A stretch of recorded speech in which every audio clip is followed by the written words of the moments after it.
Bismillahir Rahmanir Rahim. Alhamdulillah. Alhamdulillahi Rabbil Alameen. Ashhadu an la ilaha illallah wahdahu la sharika lah. Wa ashhadu anna Muhammadan abduhu wa rasuluh. Which means in the name of Allah, the Beneficent, the Merciful, all praise is due to Allah, the Lord of all the worlds. I bear witness that there is nothing worthy of worship except Allah and Allah alone. The one who is known by many different names and many different cultures around the world, but the one creator of us all. And I bear witness that the Prophet Muhammad ibn Abdullah, may the peace and blessings of Allah be upon him, is his last divinely sent messenger and the seal of the prophethood. Ameen. Assalamu alaikum wa rahmatullahi wa barakatuh. Greetings of peace to you all. We want to welcome our friends and guests in South Africa, the United States, and around the world to this week's edition of A Conversation with El-Hajj Mauri Salaakhan. I am pleased to be your host, coming to you once again through the Salam Media platform out of Johannesburg, South Africa. Salam Media is an online portal for humanitarian journalism. We don't just report the news, we advise you on what you can do about it. Today, by the grace and mercy of Allah, we have a hot button topic along with an excellent panel of guests.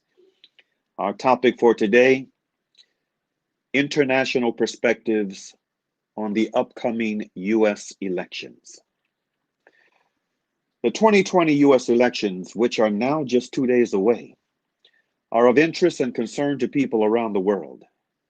Today, we have the pleasure of having three representative voices with us from Britain, Canada, and South Africa to share their perspectives on the U.S. elections and how these elections are playing out in their own backyards. We are pleased to have as our guests for today's conversation Dr. Quraysha Ismail Sooliman, a South African-based scholar, journalist, human rights and environmental activist.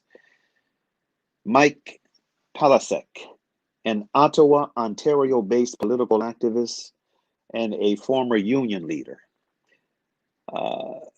And Habib,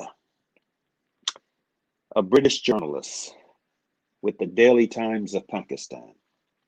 I'm going to provide a little bit more background on these guests at a later time. In fact, we're going to do a write-up on today's program. But for now, we want to get right into the conversation. And initially, I was planning to do this in alphabetical order. I was going to begin with Britain, but I've since learned that one of our guests is having some very serious and very challenging issues with power, and I believe it's our sister in South Africa. And so what we're going to do is we're going to have her first to respond to this conversation, just in case she's not able to be with us for the entire program. We're going to begin with her, Dr. Quraysha Ismail Sooliman. And our sister is joining us because of the power challenges she's having. She's not going to be able to join us through video. She's trying to save power, which is a good thing. And she's going to join us, as is Habib, by audio only. Let me begin with a little background here, my sister. I came across an article that's dated September 8th, 2020, just about a month ago, titled, and this was on Voice of America News.com, their website. South Africans bristle over alleged Trump comments on Mandela. And the opening paragraph reads, South Africans are angry about comments that U.S. President Donald Trump allegedly made in private about South African icon Nelson Mandela, the nation's first Black president and Nobel Peace Laureate. The alleged comments, which Trump denies, are full of profanity and include Trump saying of Mandela, quote, he was no leader, and are part of a tell-all book by indicted former Trump lawyer Michael Cohen. President Trump's alleged comments about South African icon Nelson Mandela are ruffling feathers in the Rainbow Nation, with the beloved leader's grandson sharply criticizing Trump for his leadership, and with ordinary South Africans clamoring to the defense of the leader many are here simply call Tata or father. Now, there's a bit more to this. According to the book, Trump said shortly after Mandela's 2013 death that the former South African president was no leader. The other reported comments included an expletive, again, that Trump has allegedly used to describe African countries, plus slurs against Black people. There's responses from Mandela's grandson, Ndaba Mandela, and also from the Nelson Mandela Foundation, the Mandela Foundation, and various others. And then there is also another article that you might want to weigh in on, my sister, titled, this was from the newsrepublic.com, After South Africa's Trump. And I found the title of this quite interesting and disturbingly thought-provoking, because it's referring to Jacob Zuma as South Africa's Trump. An energized resistance movement brought down Jacob Zuma, the post-apartheid demagogue, but was democracy saved. That's how this second article is poised. And I just thought it's relevant because of the way this Trump moniker has been applied to a number of leaders in different parts of the world. And I was quite surprised last night when I was doing a little background research for this in preparation for today's conversation, that Jacob Zuma has been branded with that title as well. So with that being said, I'd like for you to weigh in. My sister, weigh in on this, the perspectives on the U.S. elections, the perspectives on Donald Trump in South Africa. Dr. Quraysha Ismail Sooliman. Walaikum salam, my sister. Jazakallah khair for this opportunity, and I'm sorry to put you in this bind, but we've literally been without electricity for 22 hours already, so it's quite a tough one today. Yes, well, there is much to be said, and I think much that is already known, if I may put it that way. First, regarding Donald Trump's remarks about President Nelson Mandela, that is rather problematic. I mean, coming from somebody of his repute and a person who has shown just absolute moral distaste, if I may put it that way. Regarding, leadership, we know that there is a dearth of leadership in the world today, and without a doubt, Mandela was a leader. There's no doubt that there is mistakes, that there were compromises that were made, but he had to prioritize at some point. And at some point, they had to make a decision that what was most important. Do we continue South Africa as it is? Do we go to a civil war? Or do we try and find a solution and move ahead? So yes, in hindsight, it's very easy to look back and to criticize Mandela. The decisions that he made. And of course, we know that there are a lot of, context and subcontext and nuances that is still being uncovered. But if we look at the man per se, I mean, Mandela was a good man. Donald Trump cannot simply fit in his shoes, nor even compare.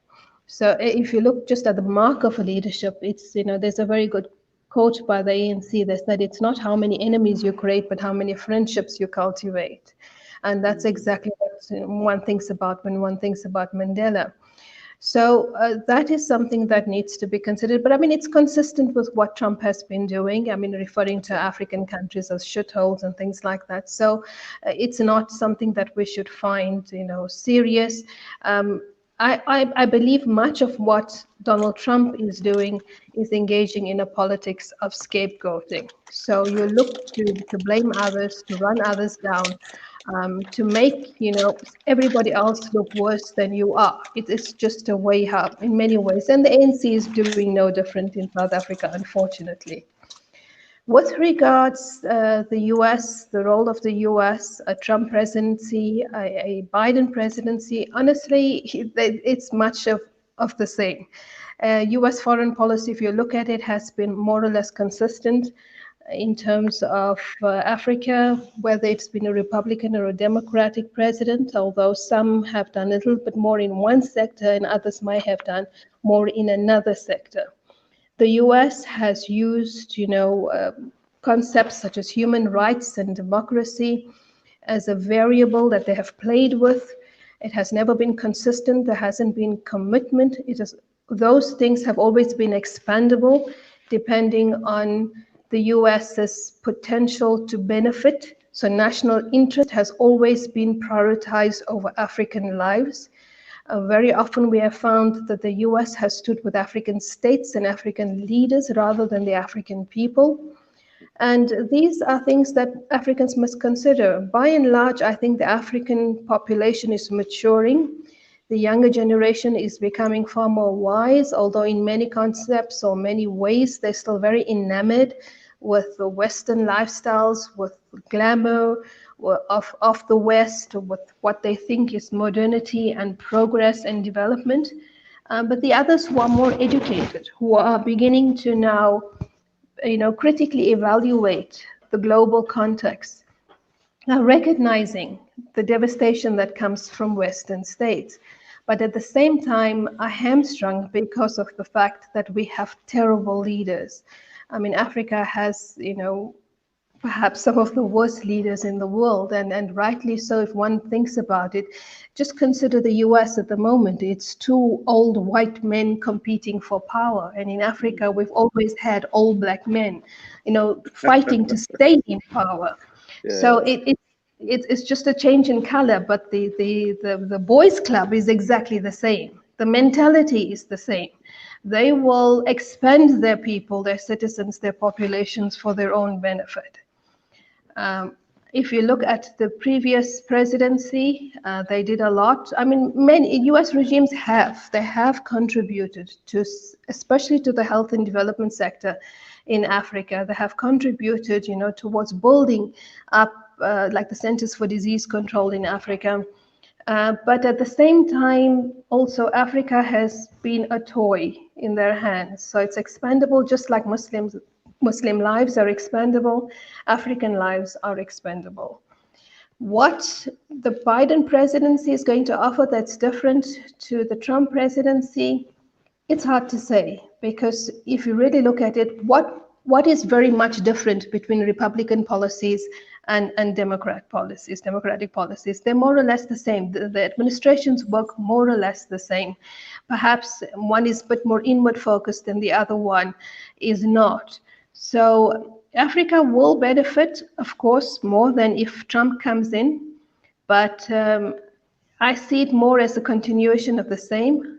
Honestly speaking, and I know you won't like this and Americans wouldn't want this, but at least with the Trump presidency, we know what to expect. I believe Joe Biden and the Democrats, the likes of him, Hillary Clinton, etc., these are all snakes in the grass. I mean, during Obama's presidency, Africa was excited and happy, but if we see that there were more bombs dropped on Muslim countries during Obama's reign, on Muslim majority countries, than any other previous president. So till today, Guantanamo Bay hasn't been closed. The thing is, can the president himself do it? Of course, with people like Obama, with Biden, I don't think they have. With Trump, he doesn't care. So he just goes ahead and does what he wants. And so when he says something, you can expect it. The problem is when Biden says something, will he be able to deliver? That is the question. Okay, the influence that America has on South Africa politically, how extensive is it and how has it been under this president? The Americans always had influence, but the way in which Donald Trump has represented himself is an anathema to South Africans. And South Africans who are now very much aware of white privilege, who are standing up to racism, who are joining the world stage in terms of Black Lives Matter, etc. I think the South African political spectrum and the leaders in terms of politics have to be very careful how they toe the line. So on the one hand, yes, they want to be America's friend, but on the other hand, they cannot continue to be seen as people who endorse a president who's openly racist, because that is problematic. So it's all about image building and about balancing the tightrope. You do want you do want benefit from the Americans. You still want you do look up to them. Well, they did look up to them. Whether they continue to look up to them is another story. But there's no reason to believe that America is still not a strong arm player. And so we have seen, even in the way in which the land policies in South Africa kind of backtracked after the AfriForum went to the States and Donald Trump made the whole statement about South Africa engaging in a genocide and the genocide of white farmers, etc. And we saw suddenly a stalling of the land policies, land reform policies in South Africa. The average people on the ground. So again, you must distinguish between the political elites and of course the economic elites and the bourgeoisie class compared to the people on the ground. I think there is a substantial shift. Ordinary South Africans, quite frankly, just don't care. I do believe most of them just don't care. Others look at it as maybe as a circus, something to watch and say, look at these white people, how they behave. And then they want to come and dictate to us. If I look at young academics, young scholars, Black scholars, and their reaction, there isn't that love relationship. There isn't that, completely besotted kind of an image that they used to have of the US. That seems to have faded considerably.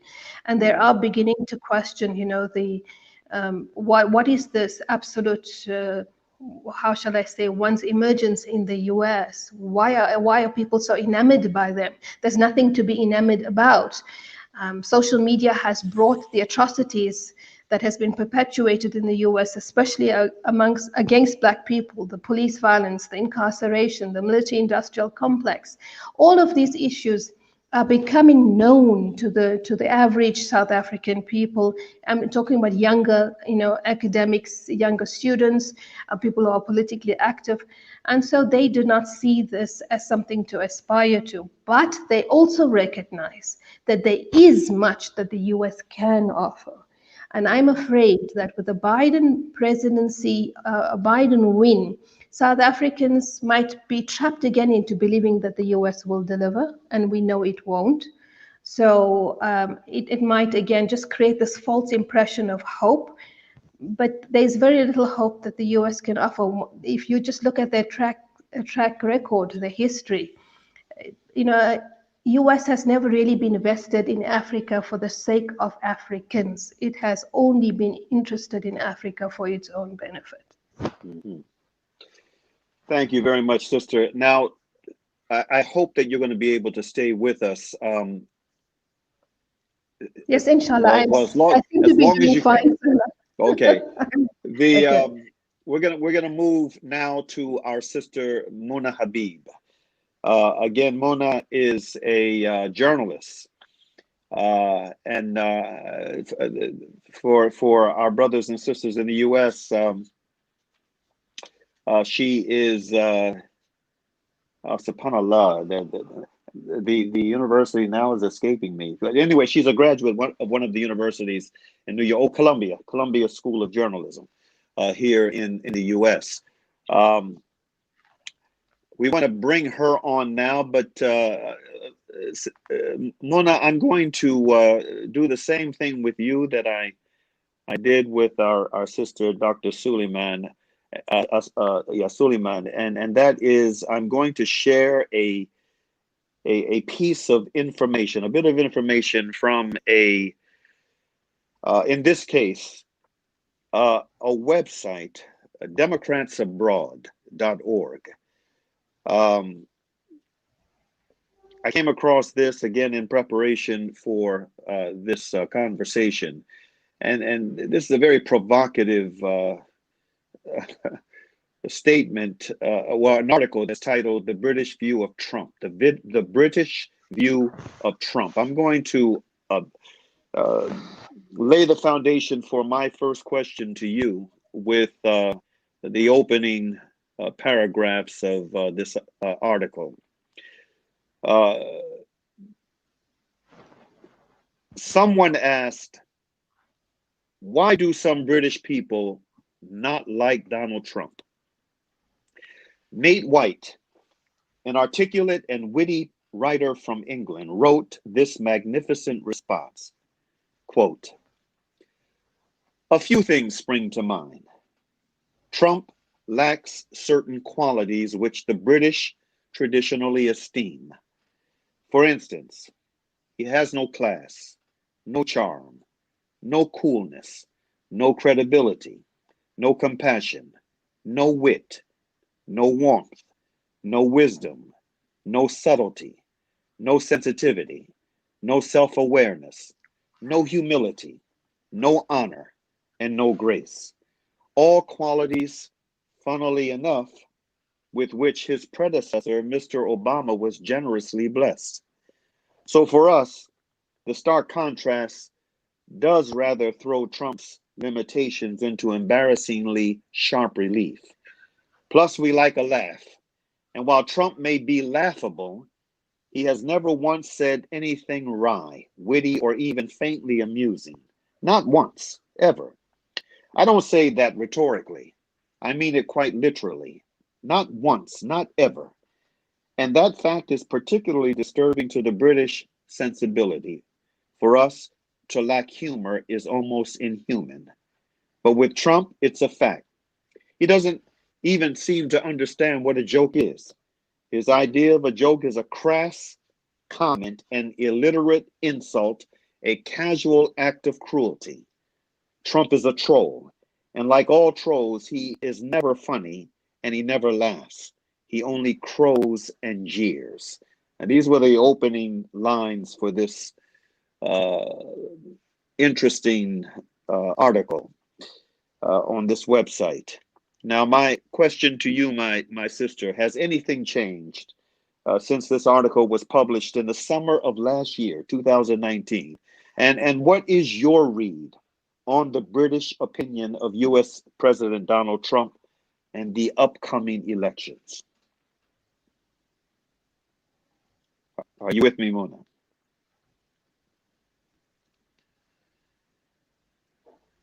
I am not hearing from Mona. Habib. And what about now? Can you hear me now? Okay, I can hear you now. Oh, excellent. Okay. So assalamu alaikum, brother. Thank you for having me on your show. Wa alaikum salam rahmatullah. So what can I say? Sorry, could you repeat the question? I heard I got a bit so the question was what do I make of this article and have things changed much?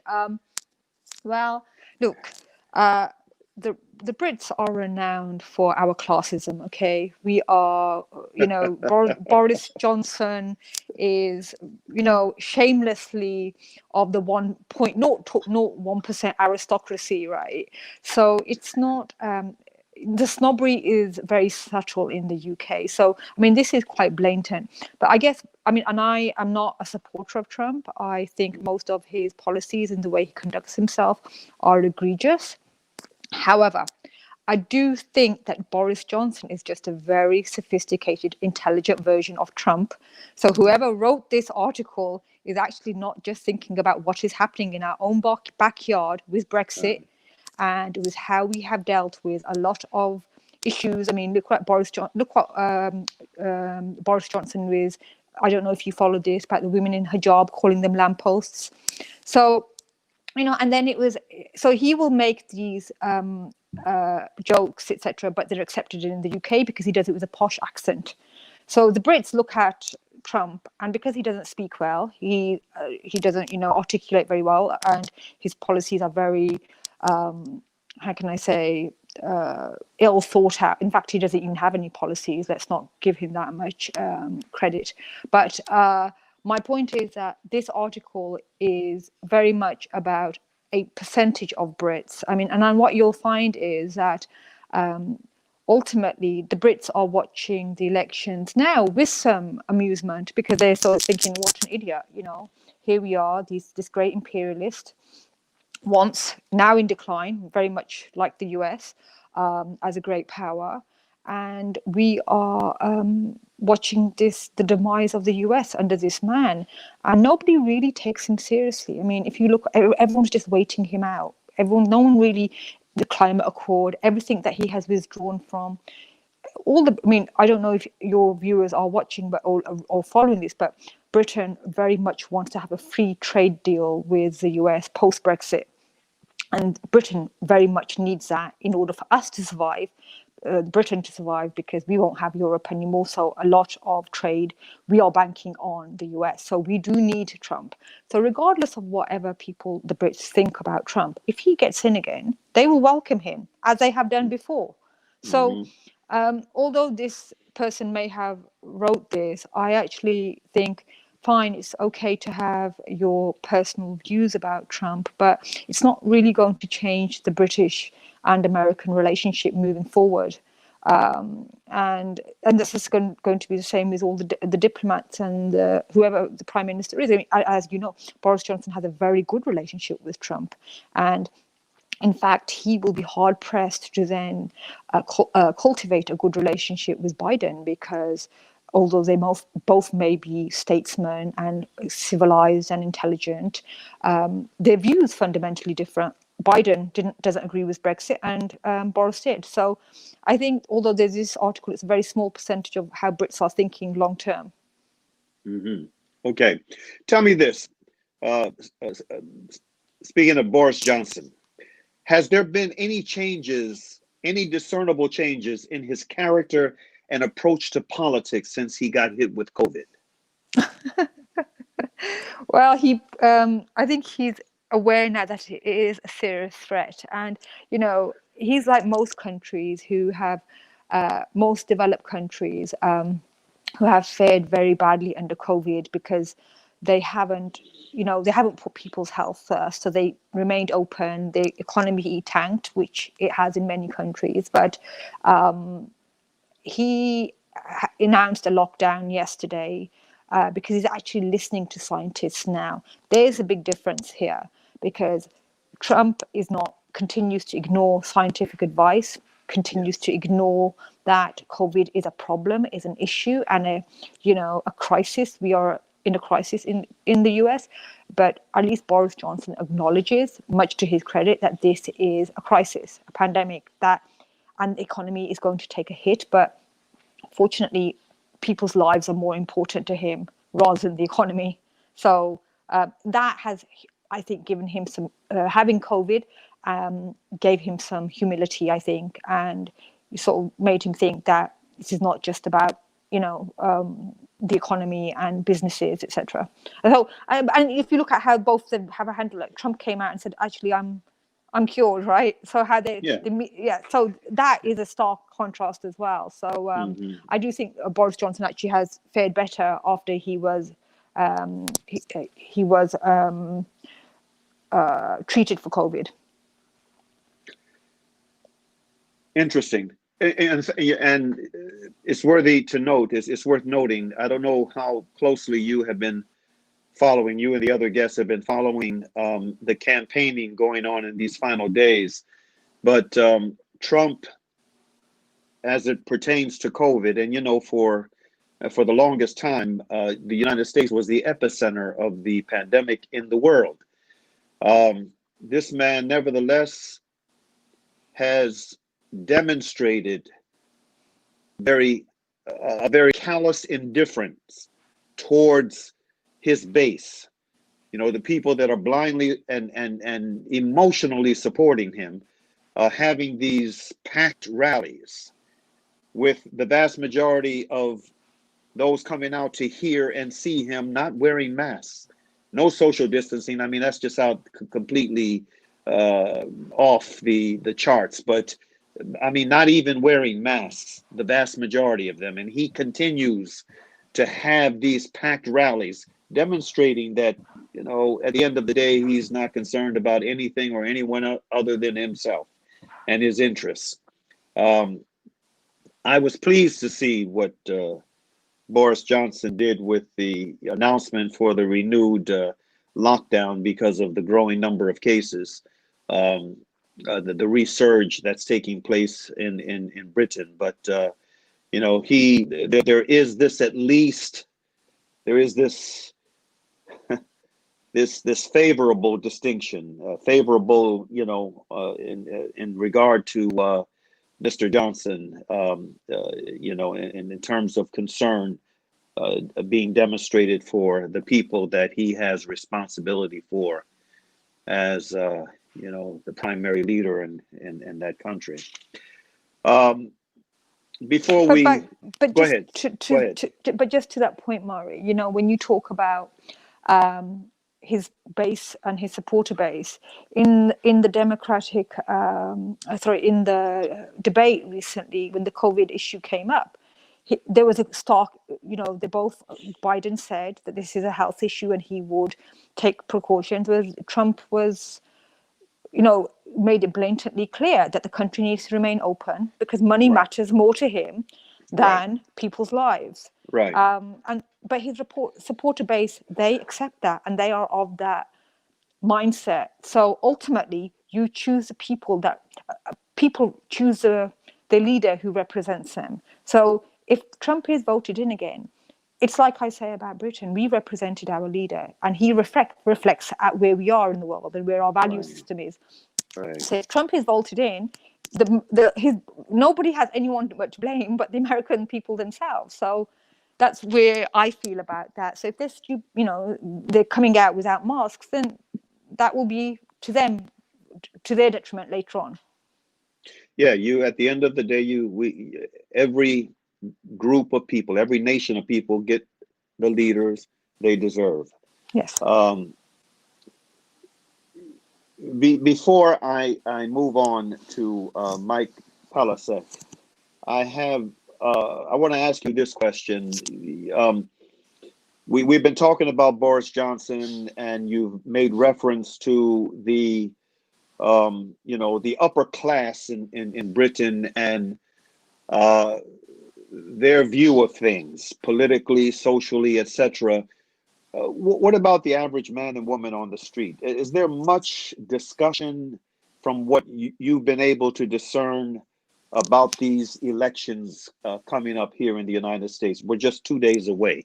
Is there a lot of discussion on the street, the average man and woman on the street in Britain? Well, you know, it's interesting because obviously the narrative at the moment is COVID because we're going through this lockdown. But the BBC, actually, they do a regular reports and you can actually watch the live news coverage online. So it's actually become entertainment for Brits to watch what's happening in America. It's almost akin to what happens in the Middle East or in South Asia now. So I think there is discussion. Nobody really takes it seriously because it doesn't really impact Brits. But I think there's still a kind of, really, is this what America, you know, from Obama to Trump, there's a huge stark contrast, right? There's it's like black and white, you know, night and day, the difference. So people, it's more amusement than, it's more entertainment value than anything else that people are like, what's he done now? Because it's become so normal for him with his racist jibes, his, you know, insulting remarks. And so it makes good news entertainment, and it's a nice distraction from the other problems that we are having in the UK. But no one really takes it seriously or is concerned about it, I think, the way Americans are here, understandably. Yes, understandably. Okay, stay with us, sister. We're going to move right along to Mike Palecek. I think we'll be able to have him by video. Greetings, my friend. Good afternoon. It's a pleasure to be here. There's an article that I came across, again, preparing for this conversation, that was published in Maclean's, on the Maclean's.ca website. The title is How Much Do Canadians Dislike Donald Trump? A lot. Now, I want to begin by sharing the opening lines of this article and then get your response. This November, millions of American voters will flock to the voting booths or will already have voted by mail to elect over 400 congressmen and congresswomen, 35 senators, and of course, the next president. The world will be watching and holding its breath. In Canada, we know all too well that this election could have tremendous consequences on the economy and on our livelihoods. The relationship between President Donald Trump and the Trudeau government has been lukewarm at best since 2016. And Trump's sudden and apparently random impositions of tariffs on Canadian steel, aluminum, and other resources crucial for Canada's economy has not been well received north of the border. And so as we enter the last month of the campaign, what do Canadians think of the US presidential race? If hypothetically Canadians could vote for president, how would they vote? Now, this was the opening lines of this piece. Now, my question to you, Mike, the published results that I read the entire piece, and the published results were overwhelmingly in favor of Biden over Trump. Even the conservative respondents, while not overwhelmingly in favor of Biden, nevertheless gave Biden a slight edge over Trump. What are your thoughts on this, my friend? Well, I think it's very clear that Donald Trump is the most hated American president in Canada in at least 30 years. And it didn't start out that way. He had significantly more support, particularly amongst conservatives, when he was first elected. But I think the combination of the economic protectionism that he's put out, slapping tariffs on various goods, and also just the blatant racism coming from the White House has really, people have soured on this. And as you said, there was a poll done about a month ago that asked the question, if you could vote in the US election, would you vote for Biden or Trump? And 84% said that they would vote for Biden. That was reflective in most regions of the country, even in Alberta, the most conservative part of the country that we often call Texas North up here. Even in Alberta, only a third of the population said they would vote for Trump. So we've seen that change over time. But the thing to understand about the United States is that they've been locked in this two-party system where the working class really doesn't have a voice. And part of the reason that Trump had some support from the beginning was that he seemed to be something different. And I've heard a lot of people in the States that said they sent the bull into the ivory tower. And that was the sort of justification for supporting this madman. Now, if you look at what he's actually done, he hasn't been a bull in a china shop. He's gone in there and put his own people in place. And if people were worried about corruption in the White House before, well, it's 1,000 times worse now, and everyone, I think, that looks at it objectively can see that. But at the end of the day, as your first guest said, you've got two parties that the difference in their policies is actually fairly small.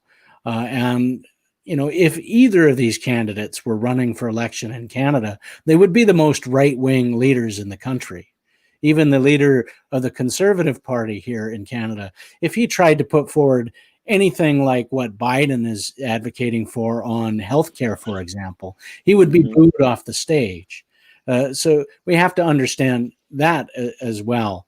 When we see, a large portion of the Canadian population that says they'd vote for Biden over Trump, they're really looking at it in a way I think a lot of Americans do, that every 4 years they choose the least worst option.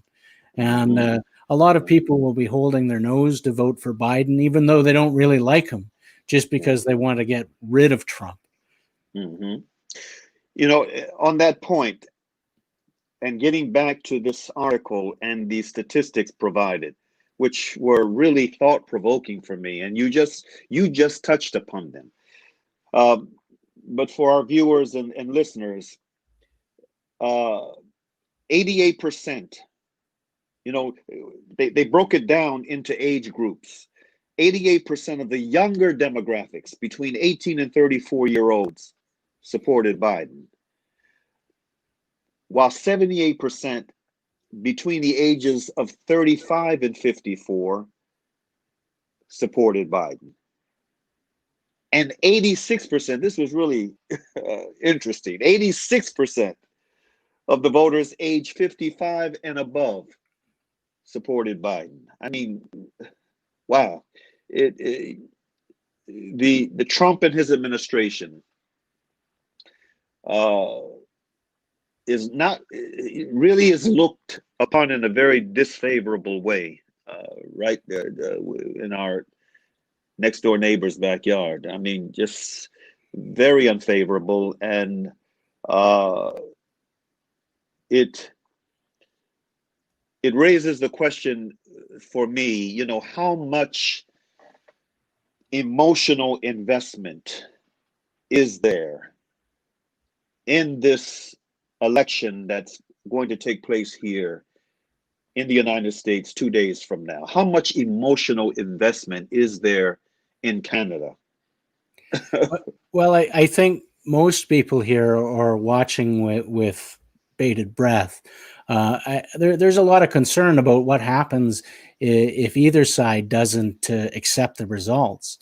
And I think there are a lot of reasons to think that this race is a lot closer than it looks. What happens in America has a tremendous impact on Canada. In fact, we have a saying here that when America catches a cold, Canada sneezes. I mean, America is Canada's largest trading partner. We share the longest undefended border in the world. And of course, American culture comes across the border, as much as we'd hate to admit it, both through media, the internet, and everything else. So what happens down there has a big impact here. And as I said, I think the blatant racism of the Trump administration, the fear mongering, and the economic protectionism, where he's come out and attacked Canadian industries at various points, has really turned a lot of people off here.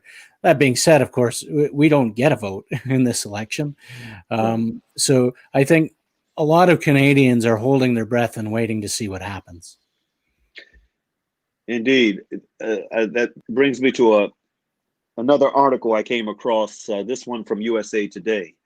The title, Trump Chaos Money, What Mexico and Canada Said When Asked for One Word to Describe the US.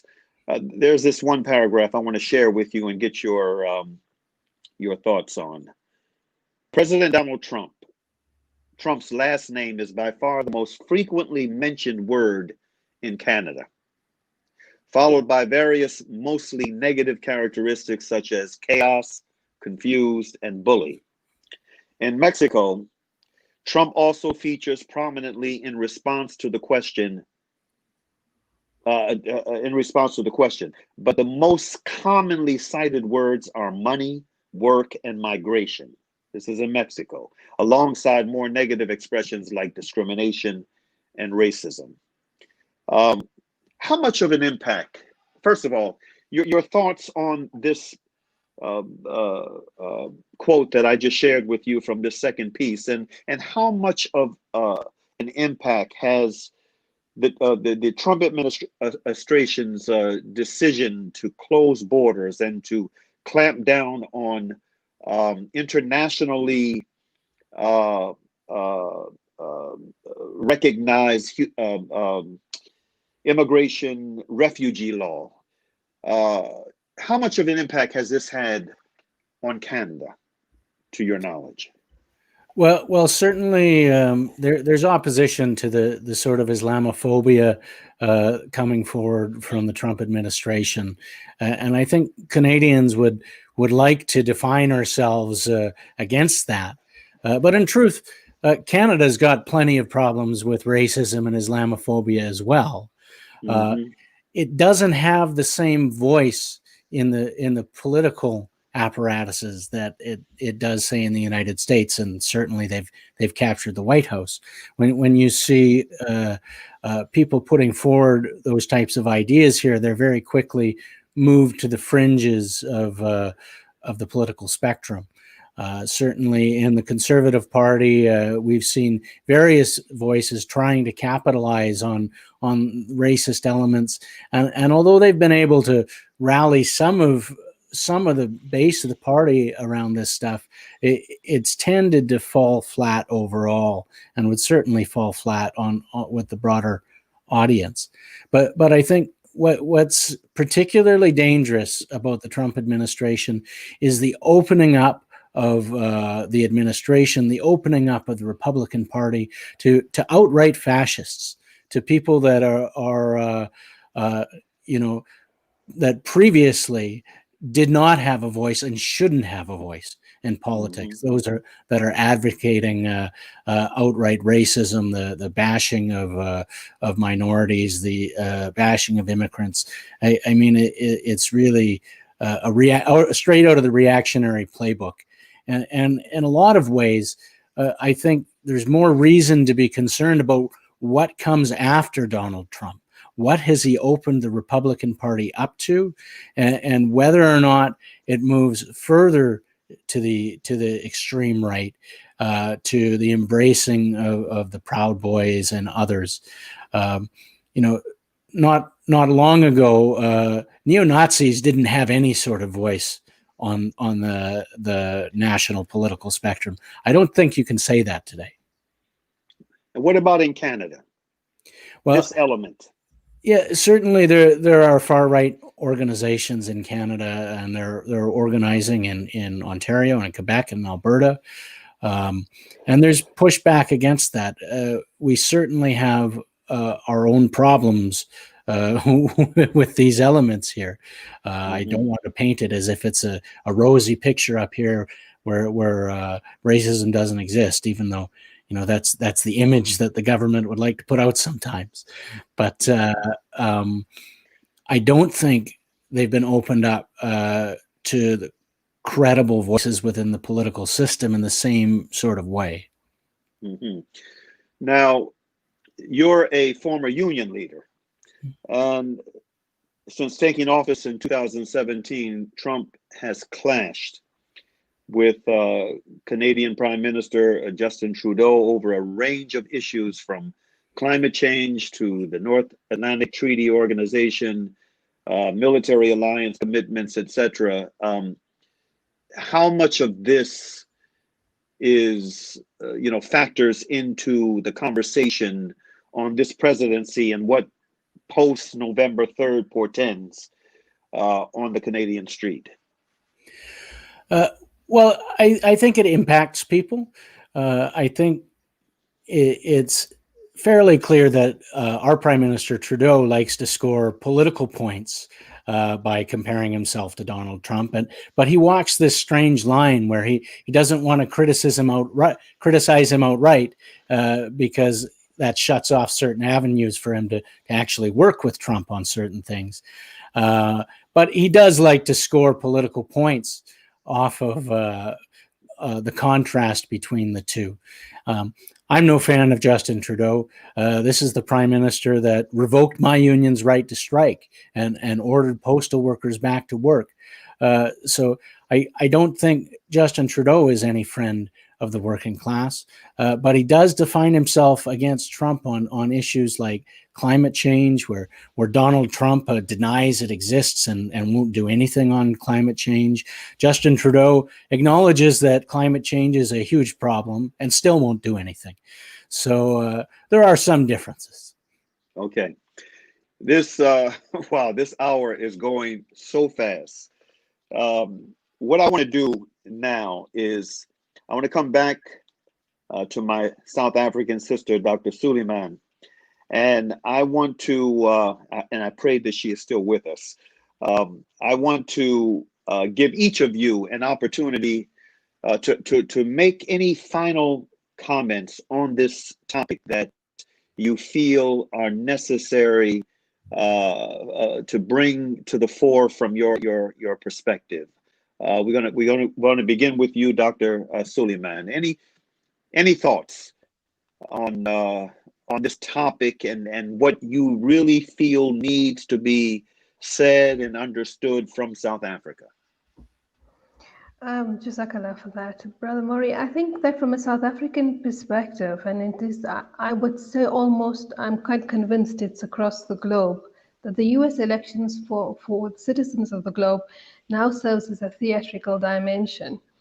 Although initially people were galvanized to the US elections, especially when Obama was in the contending seat, Africans identified with him. They recognized or they saw something in him that they hoped would be, a change in leadership of the first Black man in Parliament. Although there's Kamala Harris running with Biden, she hasn't stirred as much, sentiment or euphoria as Obama had stirred. And I think that has also come with a greater maturity in African audiences, African citizens, and especially the young people who are beginning to recognize that, it doesn't mean that if it's a Black face, it's going to do any better.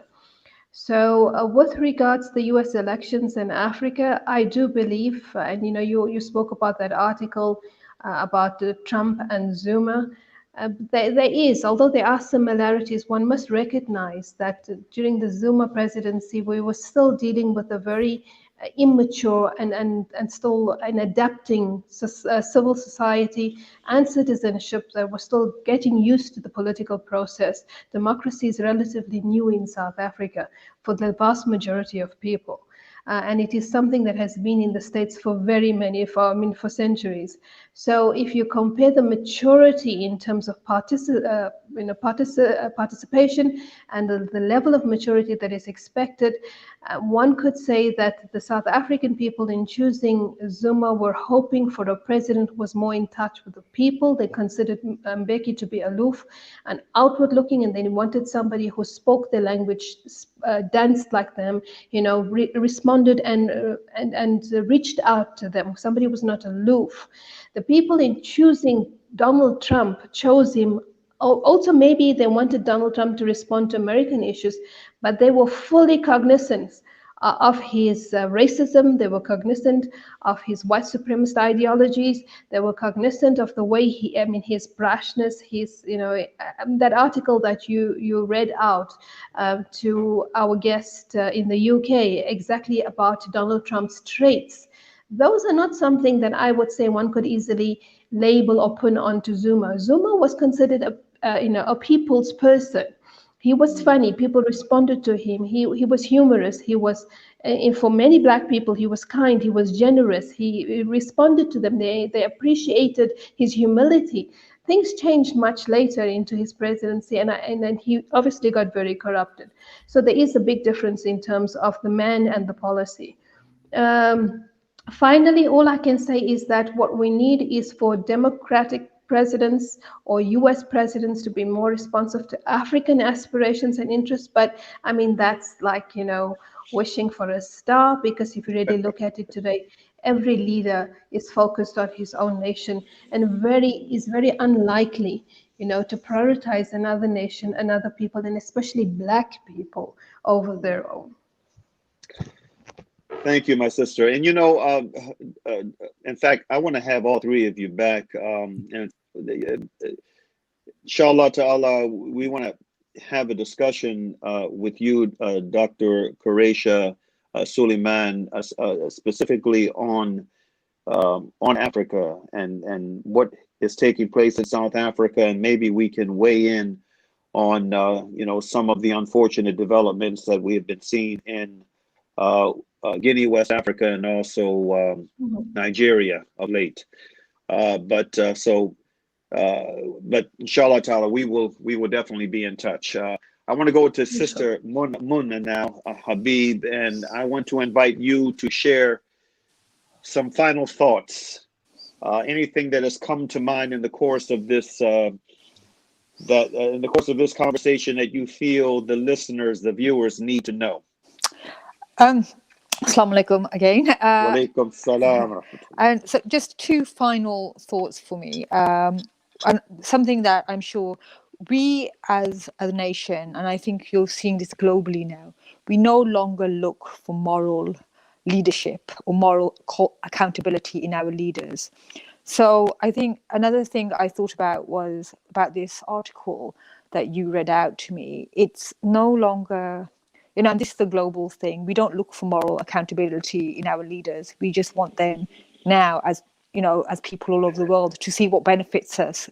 Capitalist, you can say that it's all about capitalism and what benefits individuals. So that's a thing that I feel is analogous around the world now. Nobody questions the morality of their leaders. And then the second thing is just the UK-US relationship is so long, the history is so deep, and regardless of who gets into power now, it will continue, and it won't really change much. If anything, they will adapt and change, because intelligence sharing, the Five Eyes, everything that the US really relies on the UK for, that won't change. So it will be interesting to see what happens on Tuesday, but I don't think it will change the US-UK relationship all that much. And that's about it, really. Thank you very much, my sister. Now we're going to go to our new friend out of Canada for some final thoughts. Mike Palecek. What are your final thoughts on this issue? Well, I think the most stark issue here is that working class people don't really have a voice in American politics.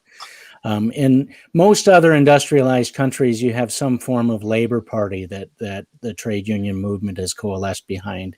Here in Canada, we have a party called the NDP that came together with the labor movement and the cooperative movement, formed this political party.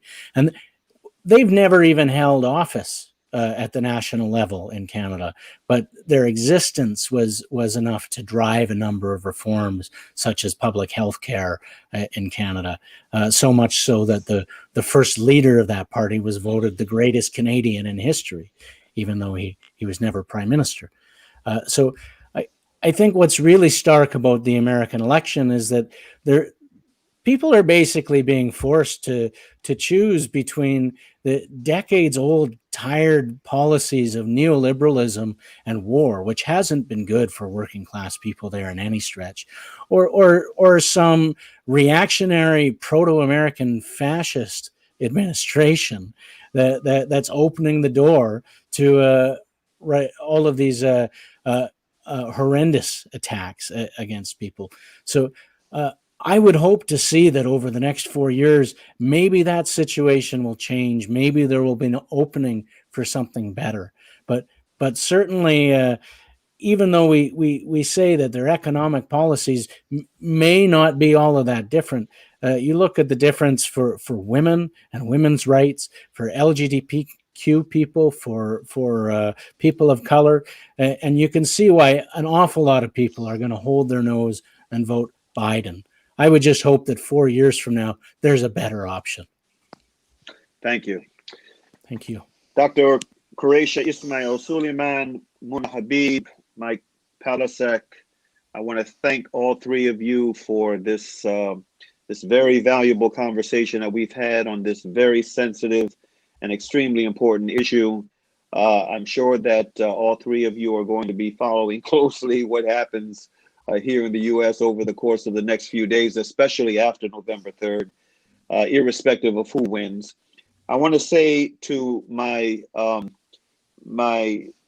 friends and supporters of the human rights work that we do here in the U.S., I want to say to us all, a reminder that we do indeed get the kind of leaders that we deserve. And this upcoming election is going to be one of the most consequential elections of our lifetime. But what is extremely important is that we understand that, number one, we're in a very unique moment. We're this COVID-19 pandemic, coupled with the Black Lives Matter uprisings, the way that institutional injustice has been forced into the public consciousness in a way that it has not been in many decades. The combination of these two things, coupled with this unprecedented president, and this, it has converged to create an unprecedented moment and an opportunity for us. But what has to be understood, and this is a reminder that I feel the urgent need to close with, is that at the end of the day, we get the leaders that we deserve. We must understand that the struggle for real institutional change goes to another very important level after November 3rd, after these elections, irrespective of who wins the election. And I'm hoping, because of the manifest danger that he has presented, that Trump is retired from that office. But we must understand that the person who will be replacing him, if indeed this is the case, is a man who has a terrible record as a senator, a man who belongs to a party that has a terrible record when it comes to responding to the needs of we the people. There is a need for a fundamental change across the board in this country, politically, socially, economically, and that's not going to happen until pressure is brought to bear for that change. And so we must understand that November 3rd, if the election goes the way that many of us are hoping that it will go, that just closes one door and opens another, even more important door, a door of struggle for real change that we can count on. With that said, again, I want to thank our guests, Dr. Quraysha Ismail Sooliman, Muna Habib, Mike Palecek. God bless the rest of your day. And we end with the verse from the Quran that we like to end with. It's a reminder to us. Bismillahir Rahmanir Rahim, wal asr, innal insana lafi khusr. Illa alladhina amanu wa amalu salihati wa tawassaw bil haqq wa tawassaw bis sabr. Which means, in the name of Allah, the Beneficent, the Merciful, by the token of time through the ages, verily humanity is in loss, except those who believe and do good, and exhort one another to truth, and exhort one another to patiently persevere. Thank you for joining us for this afternoon's conversation with El-Hajj Mauri Salaakhan. May Allah bless the rest of your day. To my brothers and sisters in South Africa, may you have a peaceful night's rest and a happy morning's rise. Assalamu alaikum.